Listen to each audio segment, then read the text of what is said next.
Hello, my name is Tiffany Chang, and this is Conductor as CEO, where I share some of my ideas about leadership. I imagine a world where conductors make artistic organizations great, like CEOs make businesses great. First, by being of service to its people so that they may feel like their work matters. Imagine two groups of people with two different sets of values.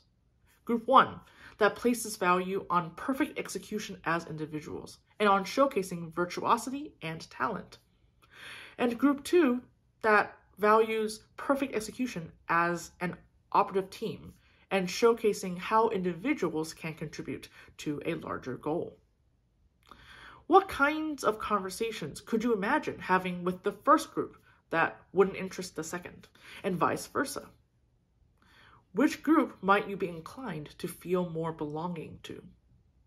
Both groups are justified in their cause and appropriate in their approach to doing the work. And both groups can strive to achieve something incredible, effectively and efficiently. They just might do it with different end goals and strategies in mind. Now imagine if you had a third group that is a mixture of people from the first two groups. Could you imagine the group dynamics? Do you think the group would be able to agree on end goals and strategies? How would this impact the effectiveness and efficiency of that group? Now imagine a scenario where you are one of a handful of outliers within Group 1 or Group 2. You'd feel like you don't belong, like you're alone, and those around you don't care about what you value as much as you do. You may feel discouraged and unmotivated. Your work may suffer. You may not feel fulfilled. Neither of these two scenarios, a mixture of different values or having an outlier, sets teams up for success. This is why it is important to recruit and assemble teams using clear shared goals and values. We can certainly have different values as artists. It's what makes us unique and what makes us drawn to one artist to collaborate as opposed to another. So I'm not saying that it works better to value virtuosity or that it is more noble to value the big picture. What I'm suggesting is to take care in finding all the right people for the right teams. Find the people who care about the same things and put them together to achieve a goal they all want to get behind. In order to do this, we have to first find out what they individually care about. And this could be through formal interview processes or informal questionnaires. Either way, we don't usually do this in the traditional hiring processes. I'm also suggesting that the leadership approach of each team could be different depending on the different shared values. This includes the incentives and the engagement activities we choose to motivate them, the specific topic we choose to emphasize in rehearsal, and the way we choose to highlight the values through how we design the workplace and the workflow.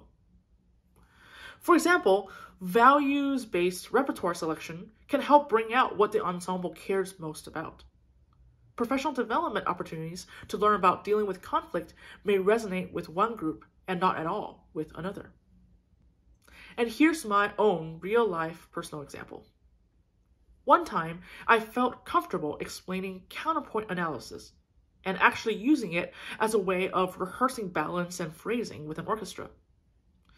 I was a bit stunned that I actually felt compelled to articulate the counterpoint as the purpose of why I'm asking them to bring out certain lines, as opposed to simply saying, second violins, play louder here.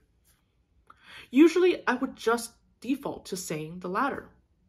But based on my experience with the people in this group, I got the sense that the vast majority of the people cared about the why behind the notes.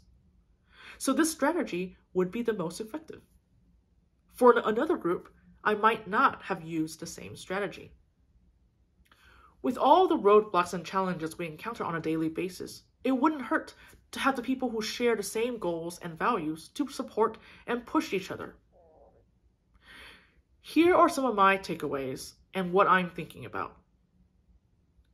Maybe we don't need to work harder or longer hours. Instead, we can work to be next to the right people who will inspire us to be most efficient and effective. And maybe we don't need to be given bigger incentives. Instead, we need to feel like what we care about is valued by those around us too. And finally, maybe we're getting stuck as an organization because our own people are pulling us in different directions based on their own individual values and goals. Instead, let's agree on which direction we're going first and find the people who already want to go there. So I'd like to ask you this. What are your values and what are your goals? Where are your people? We can ask these questions as individual musicians and also as arts organizations. And asking these questions will lead us to an environment where we are purpose-driven around the people who want to go to the same place. If these ideas resonate with you, please consider signing up in the link below to receive an email with each new blog post sent directly to your inbox. Thank you and have a great day.